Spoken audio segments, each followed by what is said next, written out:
Imagine this for a second. A whole nation, completely unmade, just dissolved. But not through war. Not in the way we usually think about it. No shots fired, no invasion force. Instead, it just collapses from the inside out, pulled down by its own, its own problems, its own internal weaknesses. It's a pretty unsettling thought, right? It really makes you question what warfare even means. Welcome to the deep dive. Today we're going, well, deep into this really extraordinary document. It's almost chilling. It presents itself as a kind of strategic guide called Treatise on the Art of War, People's Section for the Collapse of the Khmer Nation. Now, it uses Khmer, that's Cambodia, as its main example, its case study.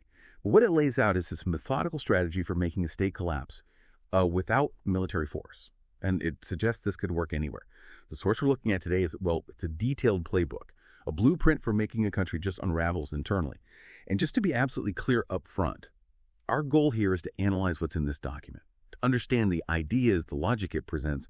We're not endorsing these views at all. We're just trying to unpack the contents impartially. Exactly. That's our mission, to unpack this really unique blueprint, to figure out how, at least theoretically, a state could be destabilized, maybe even dissolved from within, how its own weaknesses could be systematically exploited. It really does offer a new, and quite unsettling look at what warfare might mean now in the 21st century. It doesn't focus on maps or battle lines. It zeroes in on the very fabric of a nation, its internal coherence, or maybe lack thereof. Okay, then. Let's unpack this.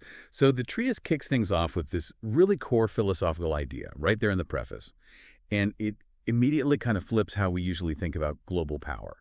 It makes this incredibly bold claim. It says the world isn't really divided by maps, borders, or even by different ideologies like democracy versus communism or whatever. No, it says the real division is the ability to manage the decay of power. That's the key difference between nations.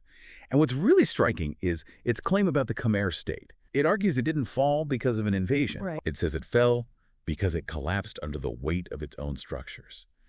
So this isn't about outside military force. It's about engineered implosion from within. And that premise, it totally redefines what makes a state vulnerable, doesn't it? And what power even is. The treatise has this central warning, almost philosophical, like you said. It states, when power is above reason, destruction will follow with undeniable logic. So this isn't your standard military analysis. It's really an indictment of how a state is governed. The document, it paints this picture of the Khmer state as being aggressive, constantly distorting border agreements, stirring up conflict with neighbors. It alleges that illegal mechanisms were fed into the state structure, all hidden behind this facade, this democratic facade, as it calls it.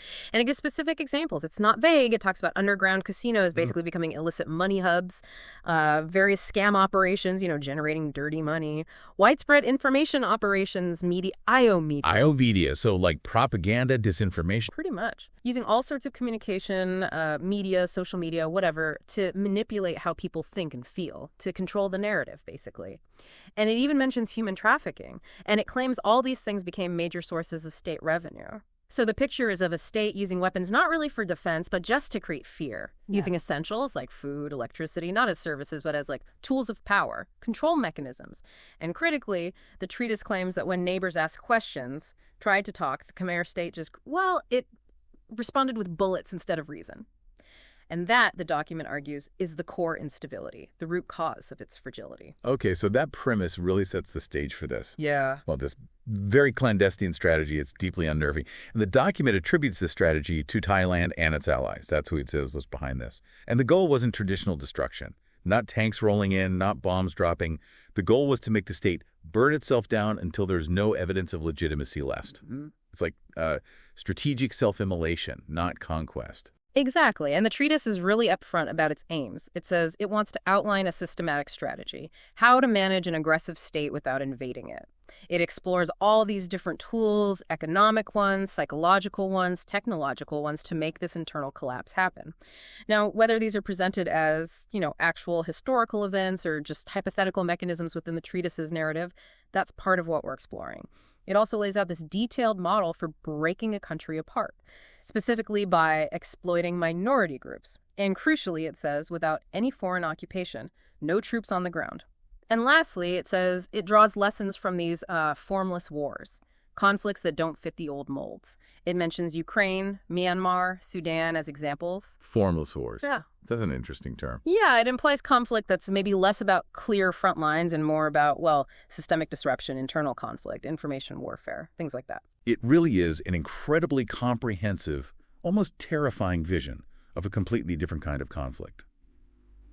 Okay, so with that foundation laid out, let's move into Chapter 1. This is where the treatise really starts dissecting the Khmer state structure itself. It meticulously identifies what it calls the state's inherent structural weaknesses that cannot be repaired. It reads almost like a doctor giving a diagnosis for a terminal illness, doesn't it? It really does. This chapter is the diagnostic heart of the whole thing. It argues, pretty compellingly within its own logic, that the Khmer state's collapse wasn't really caused by external factors. It was because the state itself consistently nurtured these self-destructive mechanisms from the inside. The document points to 5 main structural vulnerabilities. Each one, it argues, just chipped away at the state's integrity until there was nothing left. Wow. Okay, so the first one.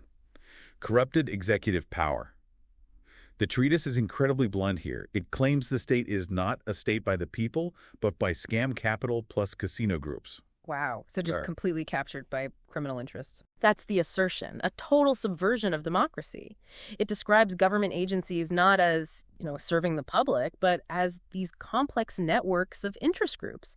And these groups are totally unaccountable to the people. Power, it claims, is wielded through fear, through intimidation, not through the rule of law. And the result, the state itself becomes, quote, a shadow of crime, just a front for illegal activities and, lining pockets. It portrays the very top levels as fundamentally compromised, and that creates this atmosphere of deep mistrust throughout society. Okay, that's a pretty damning picture. What's the second weakness? The second is the absence of checks and balances. This basically describes a system where all the usual democratic safeguards are just hollowed out, non-existent almost. So the judicial system, for instance, allegedly controlled directly by the executive branch. So forget independent justice. Right, no real separation of powers. Exactly. Then there's a claimed lack of independent media that people can actually access, meaning the state controls the story, unchallenged. It can suppress any dissent, any alternative views, and elections.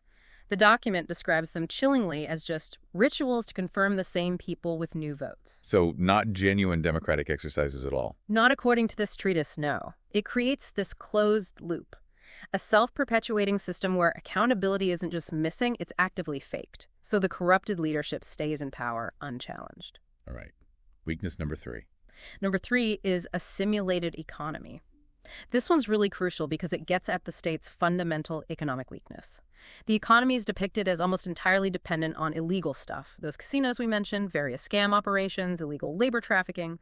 The treatise specifically states there is no foundational industry or real value-added innovation. So it's not just criticizing Cambodia's economy as it was, but making a broader point. I think so. The core idea seems to be that any state that relies heavily on illicit stuff, or things that don't actually produce real value, creates a massive vulnerability for itself. It's like an economy built on sand, A house of cards, no real productivity, no sustainable growth. And the key vulnerability it highlights is this. The whole system would just collapse if you turn off the light, meaning cut off those illegal money flows, or if it gets sanctioned by other countries. So its existence depends on operating in the shadows, or on others looking the other way. Pretty much. Its economic lifeblood is contingent fragile. Okay, number 4. Fourth is a submissive education system. The role of education, as described here, is really quite disturbing. It's portrayed as being specifically engineered to produce obedient citizens. That's the goal. The curriculum, it claims, just hammers home state rhetoric. It actively discourages critical thinking, and maybe most insidiously, it suppresses minority identities within the schools. The result, a population that, quote, only know enough to be functional within the system. But they can't question authority. They can't think independently or challenge the official story. So it creates a kind of intellectually disarmed population. Exactly. Easier to manipulate, less likely to resist. And the 5th vulnerability. The 5th and final one is insecure geopolitics. This one really highlights the external weaknesses that, kind of paradoxically, the treatise says contribute to the internal collapse. It points out the Khmer state's location basically surrounded by what it calls more capable countries. It specifically names Thailand, Vietnam, and Laos. More capable in what sense? Militarily? Economically? Both, it seems. But it really emphasizes the economic and logistical side. The treatise details this alleged lack of crucial resources within the Khmer state, reserves, and maybe even more critically, a deep dependence on imports. We're talking essential energy, fuel, even basic consumer goods. And it claims a heavy reliance on just one neighbor, Thailand, for these things. So a single point of failure, potentially. Precisely. The implication, laid out quite chillingly, is that in any kind of sustained pressure campaign, even a non-military one, the state would have no logistical fallback, no way to recover. Imagine the impact on daily life. Fuel shortages stopping transport, store shelves becoming empty. This dependence, the treatise argues, isn't just some economic detail, it's a fundamental strategic vulnerability. It makes the state incredibly susceptible to having its supply lines choked off. Cutting off the lifeblood of daily life without even needing to cross the border. Exactly. It shows how a country's immediate surroundings can be turned against it, not through invasion, but through engineered scarcity. Okay, so if we take all 5 of these structural weaknesses together, corrupted power, no checks and balances, a fake economy, a passive education system, and this geopolitical vulnerability. What's the overall picture? The document paints this picture of a state that might look strong on the surface. Maybe it projects unity, control, resilience even. But underneath that veneer, it's described as inherently fragile, brittle. Its existence, according to the treatise, relies on fear, not trust, on dirty money, not real production, on suppressing thought, not encouraging it. It's a state, the document argues, with no way to fix itself from the inside, no built-in self-repair mechanisms. It can't adapt, can't correct its course, can't really respond to challenges effectively. It sounds like it's designed to break. That's the argument. It's designed to break from within. And the treatise wraps up this section with a stark prediction. Any strategic attack that focuses on shutting down its core control systems, whether that's the critical OT, the operational technology infrastructure we'll get into, or the electricity grid, or just the wider economy, any of those would lead to the whole state just collapsing comprehensively and crucially without needing any traditional military invasion. No boots on the ground. It's a complete shift in strategy, from direct attack to triggering systemic failure. Exactly. It shows a deep, if disturbing, understanding of how modern states can be vulnerable. Okay, let's move into Chapter 2. This is where the treatise introduces its psychological strategy. And the stated goal here is, well, it's profoundly unsettling. It says the aim is not to destroy buildings, but to destroy the ideological pillars that the state uses to hold its people. The document argues the Khmer state isn't built on a solid economy or a legitimate government. It's built, it says, on an illusion created and constantly reinforced by IO media, illegal media, political rituals, all that stuff. So the strategy is basically to tear down that facade. Yeah. To let doubt and disillusionment take root and spread on their own. It's like a war fought entirely inside people's heads. Yeah, this section details some truly chilling psychological tactics, all designed to just erode a nation's internal unity. First up, it talks about undermining central government legitimacy. This involves systematically spreading evidence that the state violates human rights. And it gives concrete examples, things like new landmines in border areas, suggesting they don't care about international rules, or forced labor showing exploitation, or jailing journalists, obviously suppressing free speech and truth. So pointing out real or alleged abuses. Yes. And it also describes using mirror media in nearby countries like Thailand and Vietnam. This isn't just about spreading fake news. It's about taking the target state's own official statements, which are often contradictory, and amplifying them through outside media. It's like holding up a distorted mirror to their own propaganda, showing how flimsy it is. The paradox, the document claims, is that the more the state tries to explain itself, the more it reveals it has nothing to explain. Every denial just digs the hole deeper. That's the idea. Every clumsy justification becomes more proof that they lack substance, lack integrity. Okay. What else? Second, there's a strategy of creating mocking I.O. This is particularly insidious. The approach isn't just to say the state is bad, it's to show that it's too ridiculous to be true, to make it a laughingstock. It even suggests specific derogatory slogans, things like sour mango casino state, making fun of its supposed economic base, or one candidate democracy, exposing the sham elections. What's really clever, or maybe just cruel, here's how it weaponizes pride. Self-respect. The goal is to make people inside the country feel uncomfortable with themselves without using bullets. Wow. Undermining their own pride in their government through ridicule. Exactly. Cultivating shame, alienation from their own leaders. That's subtle and nasty. What's the third tactic? Third is luring state to fall in its own words. This is like psychological judo. You push state officials to publicly deny things. So the document gives an example. They deny putting down new landmines, but then maybe UAV photos show otherwise. These contradictions are then meticulously collected, weaponized. They're used to create a social media campaign, maybe in underground groups, with the theme, speak inconsistently, govern inconsistently. Exposing their lies and incompetence. Right. Showing the disconnect between what they say and what's real, further eroding any trust people might have left. Okay, and the fourth element? The fourth is a multi-part approach aimed at inciting self-questioning among the population. This has 3 sub-strategies. First, unmasking the state. This involves comparing the target state portrayed as closed, aggressive, with neighboring countries depicted as open and negotiating. The goal is to make the target population think, why can't we be like them? To reduce internal faith in their own government. Showing them a different possibility. Exactly. Contrasting their reality with something better. Second, creating reverse images. This uses short, punchy videos, maybe showing Khmer workers living better lives, or just normally in Thailand, and contrasting that sharply with life back home under their own state. The aim is to reflect worthlessness back at the population, make them feel devalued, exploited by their own government. Ouch. That's harsh. It is. And the third part of this is maybe the most dangerous. Sparking victim identity. This involves deliberately cultivating this powerful narrative. We are victims, not citizens. The aim is to completely change how people see themselves, to make them reject the role the state wants them to play obedient subjects, and instead see themselves as oppressed, wronged. Shifting identity from citizen to victim. Yes. And ultimately, this is designed to start internal resistance, to turn that disillusionment into active defiance. So putting all these psychological tactics together, what's the expected endgame according to the treatise? The document lays out these comprehensive and, disturbing expected outcomes. It predicts the population will start questioning the basic legitimacy of their rulers. The state, critically, loses its internal support. It loses that engine of fear, which the document claims is its main tool of control. If people aren't afraid anymore? Then the state's power weakens dramatically. And that vacuum allows for identity-based resistance to emerge. Ethnic groups, maybe regional groups, start saying, we no longer accept the central state.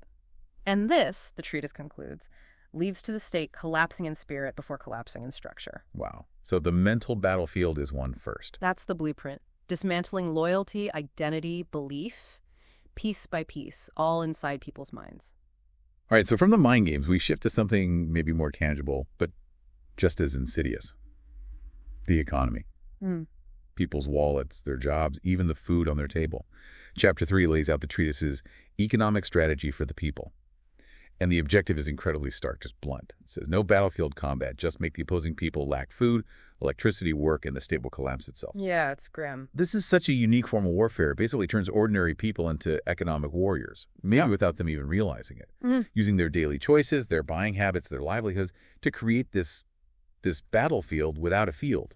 One that the document claims collapses the Khmer state from the ground up by making everyday life just impossible. Yeah, what's outlined here is this really granular, insidious application of economic pressure, designed to hit people where it hurts most personally.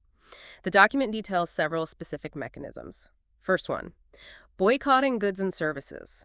This means systematically stopping the purchase of Kmher goods. It specifically mentions things like vegetables, fruit, textiles coming from Cambodia. The stated goal, to make agricultural income disappear at the village level, hitting the most basic economic units, the most vulnerable people directly. Cutting off income at the source. Exactly. And at the same time, it advises ceasing the use of Cambodian capital services in Thailand.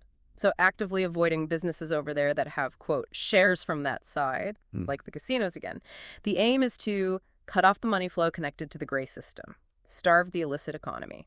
And strategically, it also pushes for promoting Thai goods to replace Cambodian ones, further reducing reliance and redirecting the economic benefits. So it's a push and pull. Stop buying theirs, start buying ours. Precisely. Second mechanism, closing casino cities by behavior. This focuses on those gambling hubs, described as central to that simulated economy, making them unviable through people's actions. It proposes stopping travel for gambling. Just don't go across the border to those Cambodian casinos, the expected result. An immediate disappearance of income from Thai gamblers, who are apparently a key source of cash. Pull the plug on their customers. Right. And it also suggests ceasing support for businesses in Sihanoukville. Stop investing there. Stop using the hotels, the shops in that casino city. The grim objective is to turn these places into abandoned buildings that cannot recover, a ghost city, a permanent symbol of failure. A physical manifestation of the economic collapse. Exactly. Third tactic, cutting energy and transport. This aims straight at paralyzing daily life, paralyzing the economy. It suggests using state measures to pressure neighbors, presumably Thailand again, to stop exporting electricity and oil to the target state.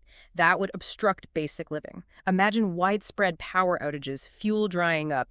Everything grinds to a halt. Total paralysis. Yeah. And it also recommends closing commercial transport checkpoints and ceasing imports of consumer goods. The goal is to create a state of internal scarcity inside the target country. So not just inconvenience, but actual shortages of essential things. That's the idea. Medicine, food, basic goods become unavailable or incredibly expensive, hitting everyone, every day. Okay, what's the fourth economic weapon? Fourth is inflating currency and burning money. This is a double attack on financial stability. First, it suggests releasing low-priced goods to flood the market, using cheaper Thai goods, for example, to compete on price. This deliberately forces Khmer producers to sell at a loss until their businesses collapse, systematically wiping out local industry. Undercutting them until they go bankrupt. Right. And at the same time, it advises spreading rumors about the currency collapsing. The goal is to incite the opposing population to withdraw money in a panic. A bank run. Causing banks to fail. Exactly. Leading to the rapid, dramatic collapse of the financial system itself. And the fifth point. Fifth is using I.O. to incite anti-state sentiment. This ties the economic pain back to the psychological warfare.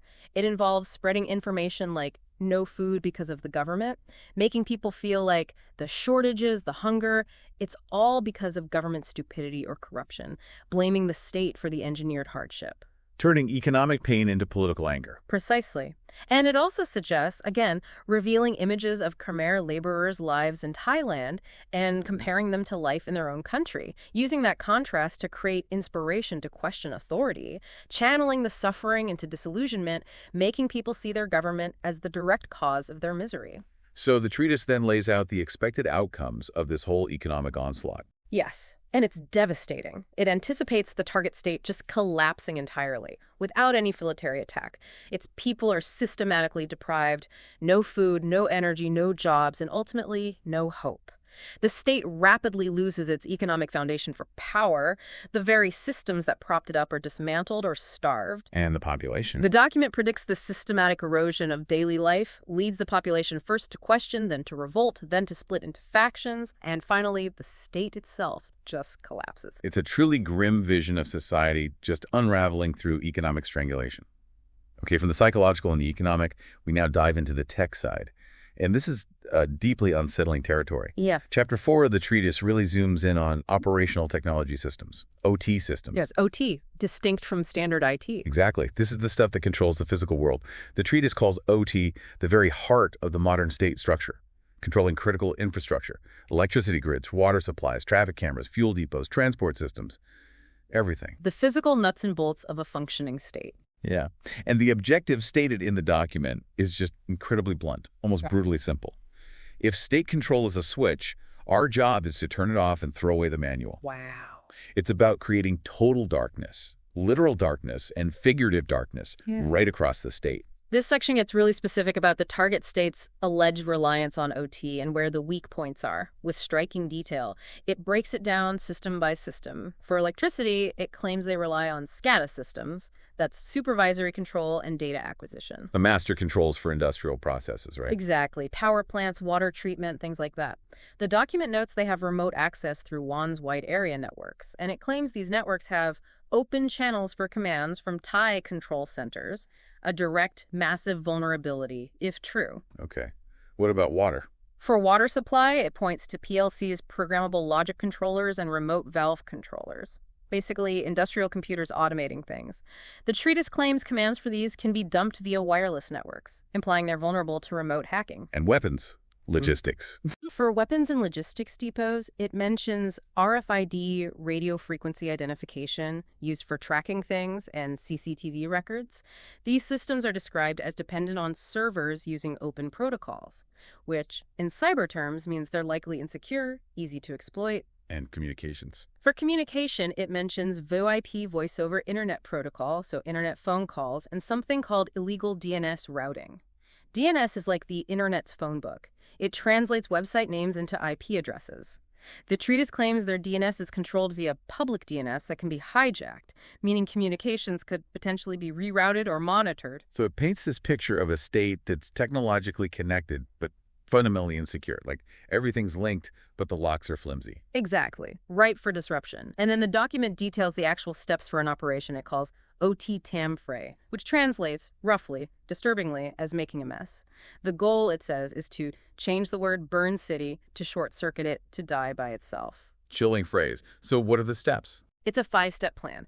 Step 1, scan and track IP, using AI mapping to find the SCADA and PLC control points, pinpointing their physical locations using MGRS coordinates military grid reference system. So mapping the digital controls onto the physical world.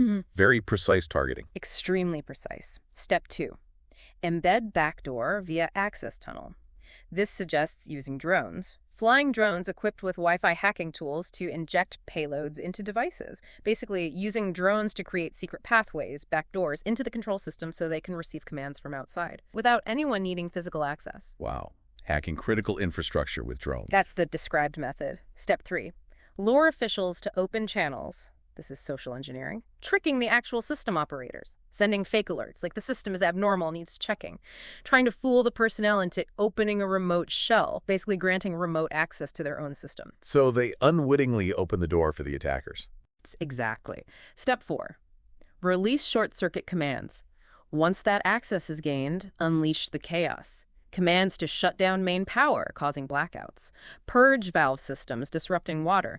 Even trick weapon depots into opening when unattended. Leading to potential chaos, looting. Total breakdown. And step 5, incite city collapse. Hype. This is the psychological follow-up.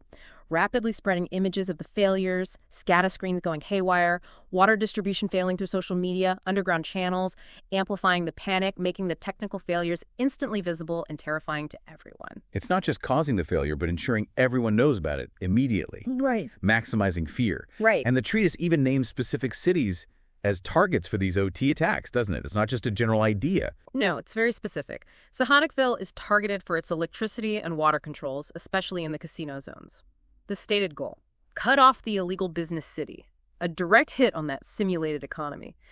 Kampong Som is targeted for its fuel depots, aiming to collapse regional transport by cutting off fuel supplies. Poipet focuses on transport checkpoints, border cameras.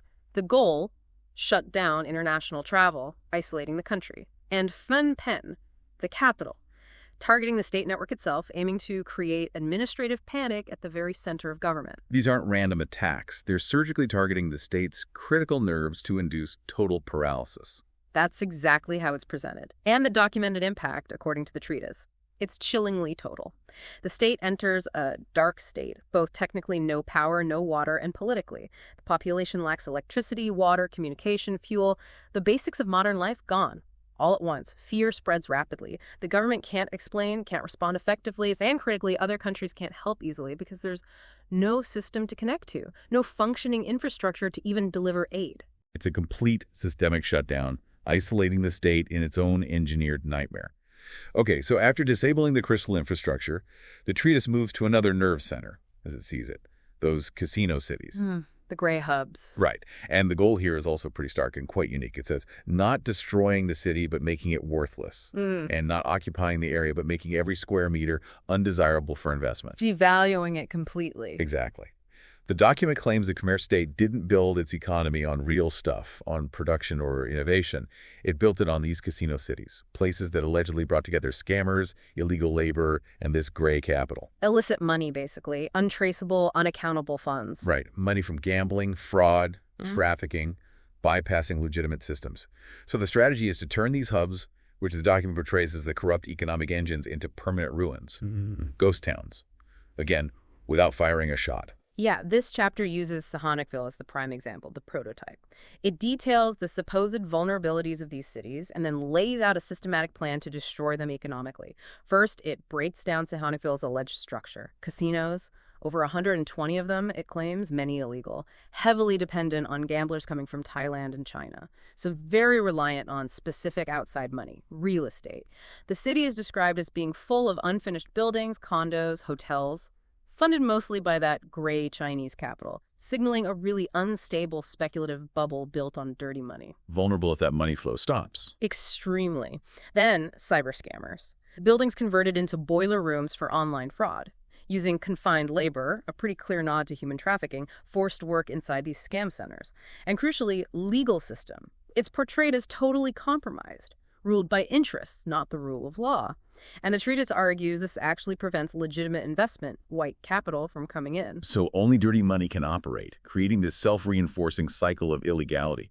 Exactly. Making the whole ecosystem inherently fragile, very susceptible to outside pressure.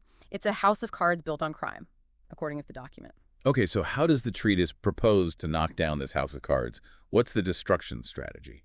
It outlines several calculated steps. First, withdraw all Thai gamblers. Just get them to stop coming. An immediate action leading to an immediate disappearance of income from the border. Chokes off the casino's main lifeblood instantly. Second, create Ghost City, Scam City, I.O. Use information operations to trash the city's reputation internationally. Make it synonymous with decay and crime. This links back to the psychological strategy. Turning the physical place into a symbol of corruption. Exactly. Third, stop logistics support. Cut off the essential supplies, energy, food, water going to businesses in that city. This is where the OT attacks and the broader economic boycott strategies come together. Make it impossible to operate. Fourth, pull back Thai and Japanese investors. Convince legitimate or semi-legitimate investors to get out. This causes the real estate projects to collapse completely, leading to mass unemployment, mostly among the vulnerable or trafficked labor force. Accelerates the downward spiral. Fifth, expose human rights abuses. Invite international NGOs, human rights groups, to investigate the alleged forced labor, the trafficking. This is a direct hit on the state's international legitimacy, public condemnation. Shaming them on the world stage. Precisely. Yeah. And finally, promote competing Thai cities. Actively lure tourists, legitimate businesses, away from the decayed region towards stable alternatives in Thailand. Ensure the target city can't recover even if it wanted to. Wow. It's a multi-pronged attack designed to make the city completely unviable, undesirable. That's the plan. So what does the treatise say actually happened? What's the observed status of these places, like Sahanoukville? The document presents a pretty grim picture of the outcome. It cites over 540 abandoned buildings in Sahanoukville by 2025, a stark visual of economic failure. It notes Chinese tourist numbers dropped dramatically, over 77% from before COVID, losing that key revenue stream. And it describes many casinos either converting into illegal warehouses, just hiding illicit goods, or being unofficially closed down, shifting from making money to just storing illegal stuff or simply ceasing to exist. So the engine just sputtered and died. Pretty much. It emphasizes how fear replaced confidence in these hubs, leading to the stark conclusion, no one wants to open a casino in a ghost city. The new definition the treatise gives for Sahanoukville is chillingly poetic, ruins of greed. And it adds this poignant final note. The city that once had lights from the day there were no gamblers only had the taillights of cars driving away. Desolation. Economic decay used as a weapon, leaving nothing behind. All right, we now reach what the treatise itself describes as possibly the most insidious strategy of all. Chapter 6. The core idea is terrifying. If a unified state doesn't yield results, create multiple substates to clash instead. Yeah, this is dark. The tone here, the document notes, is this weird mix of analytical analysis intertwined with sarcastic discourse, all focused on this incredibly divisive idea. We're not the same. This section moves beyond wrecking systems. It's about wrecking the very idea of a nation, fracturing identity itself. Yeah, this chapter shifts gears completely. It's not about economics or tech anymore. It's targeting social cohesion, the very glue holding a nation together. The core argument is that the kmher state, while looking unified on the surface, is actually built on a really diverse ethnic mix. But it's ruled by one dominant identity, Central Khmer. The strategy aims to systematically find the grievances, the resentments of other groups within the country. It specifically mentions the Cham, the Thai Khmer, and the Vietnamese populations.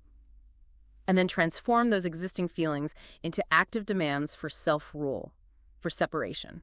So turning internal diversity into internal division, weaponizing difference. Precisely. The ultimate goal, and it's horrifying, is to have multiple independent substates emerge, each one hostile to the others, unwilling to ever reunite, ensuring the original state can't be put back together again, ever. It's a blueprint for permanent dismemberment. How does it propose to do this? Does it identify specific groups and grievances? Yes, it provides a basic ethnic map of Khmer, as it sees it, pinpointing the fault lines it plans to exploit. It describes the Cham people, mostly Muslim, distinct language, living mainly in the south, allegedly forced to learn Central Khmer, their religious practices not accepted. So cultural and religious suppression is the identified friction point.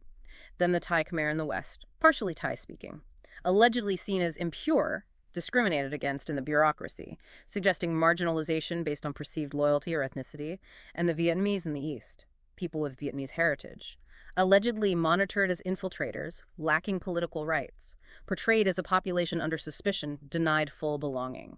So these are the existing cracks, the historical grievances that the strategy aims to pry open into full-blown chasms. Exactly. These are the pre-existing vulnerabilities in the social fabric.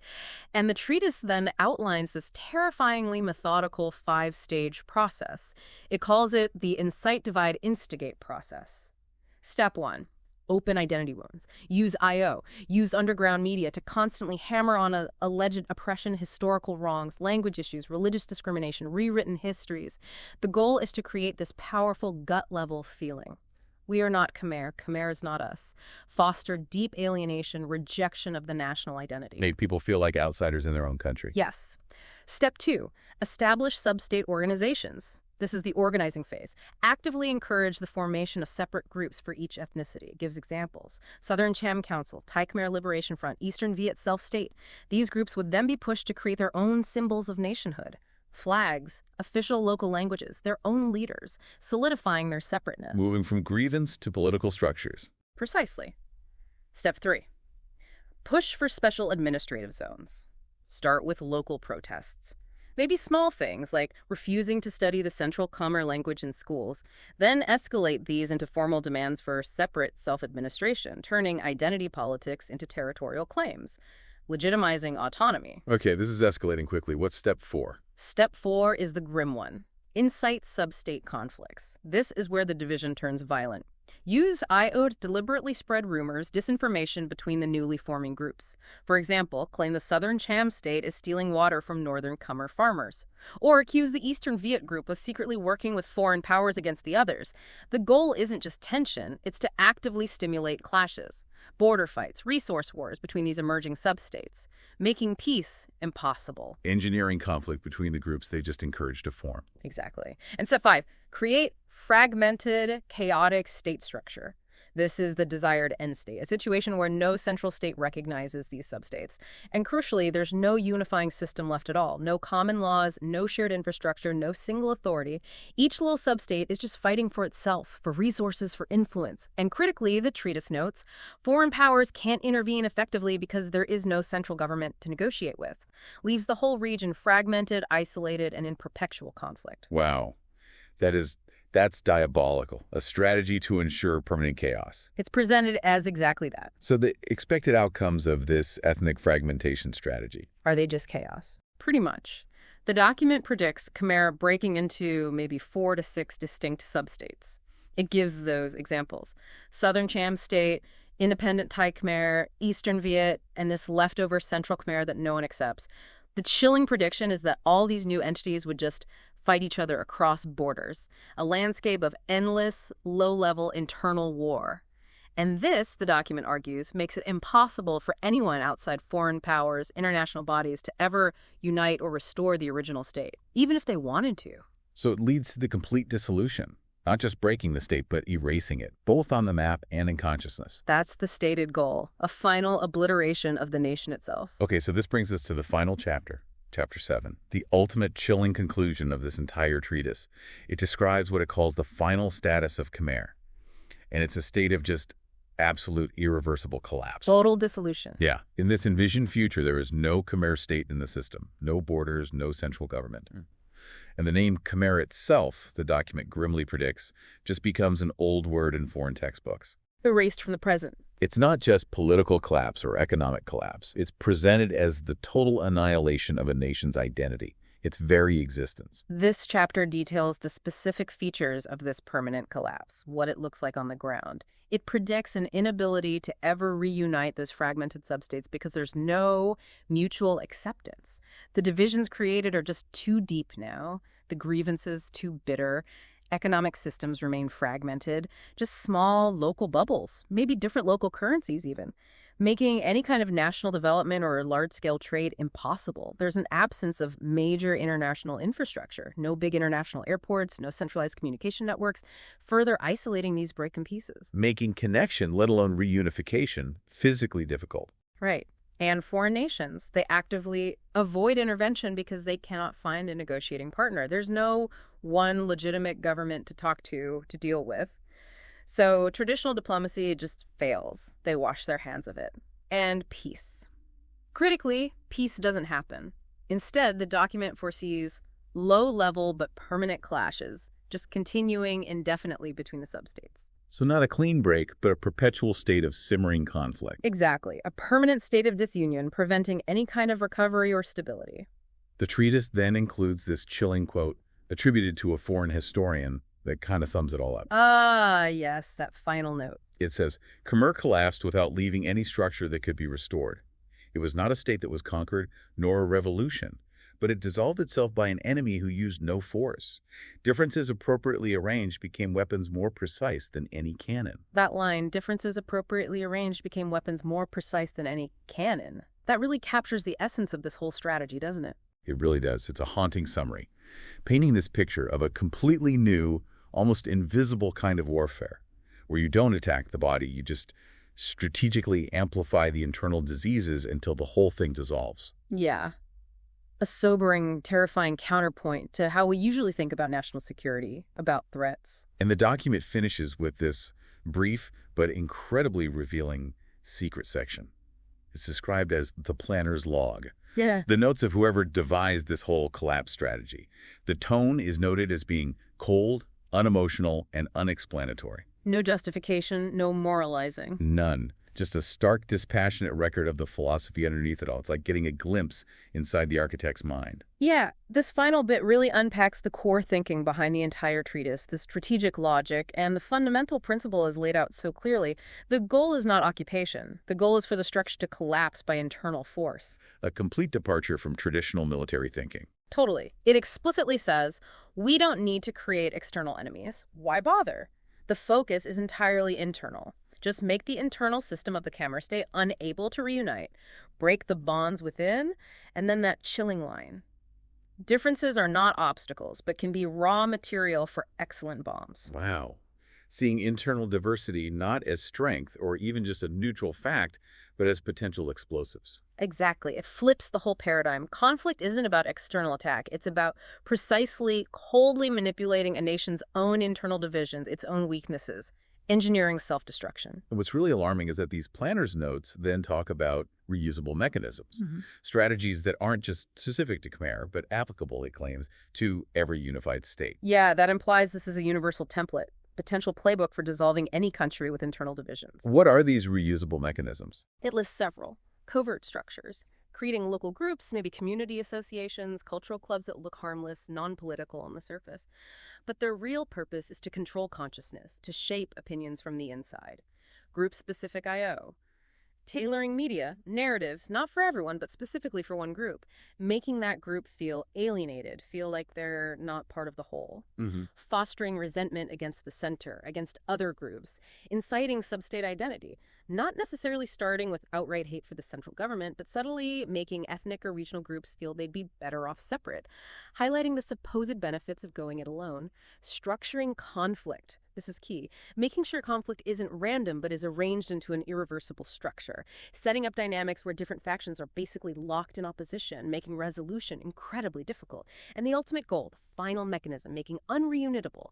Ensuring that even if the fighting stops, even if there's a chance to come back together and no one wants to reunite again, the internal bonds are just permanently broken, severed. So the damage isn't just physical or political, it's psychological, sociological, Right. permanent. That's the terrifying implication. And the secret section ends with this final, unnerving statement. It was not a collapse by disaster, not an unintentional failure. Everything was arranged purposefully so that the name Khmer would become history that no one claims back. Arranged purposefully. Wow. And then the document just ends, abruptly, almost mid-sentence, symbolizing, perhaps, the silent completed work, the strategy executed, no credit needed, as the notes say. A deeply unsettling end to a meticulously planned, utterly dispassionate blueprint for just, systematically unmaking a nation. Hashtag outro. And that brings us to the end of this deep dive. What we've just walked through is, well, it's a profoundly disturbing document, a meticulously detailed study in how a state, at least in theory, could be dismantled. Not by invasion, not by traditional war, but by the systematic, almost clinical exploitation of its own internal weaknesses, its own unresolved problems. It's a really stark reminder, isn't it, of the immense power that comes from understanding and manipulating internal divisions. That central, chilling lesson from the treatise sticks with you. Differences, when appropriately arranged, can become weapons more precise than any cannon. It really forces you to rethink national security, vulnerability, in an age where the worst attacks might actually come from within, or be engineered to look like they do. Yeah. This treatise, whether you view it as a historical document about a specific alleged plan or as a purely hypothetical blueprint, it definitely serves as a stark reminder. A reminder that maybe a nation's real strength, its resilience, isn't ultimately found in its military hardware or its GDP figures or its size on the map. Maybe it lies much more fundamentally in internal cohesion, in mutual trust, in a shared sense of identity among its people. It makes you wonder, what societal structures, what unresolved divisions, maybe in our own world if they're left unaddressed, could potentially become that raw material for excellent bombs? In a different situation, maybe with different dispassionate planner involved. It definitely encourages reflection, doesn't it? Thinking about the implications of this kind of strategy for understanding fragility and resilience in states today, and thinking about those subtle, often unseen battlegrounds that increasingly shape our geopolitical reality. It really begs the question, how well do we truly understand the invisible pillars holding our own societies together, and what vulnerabilities might be lurking just beneath the surface, waiting to be exploited?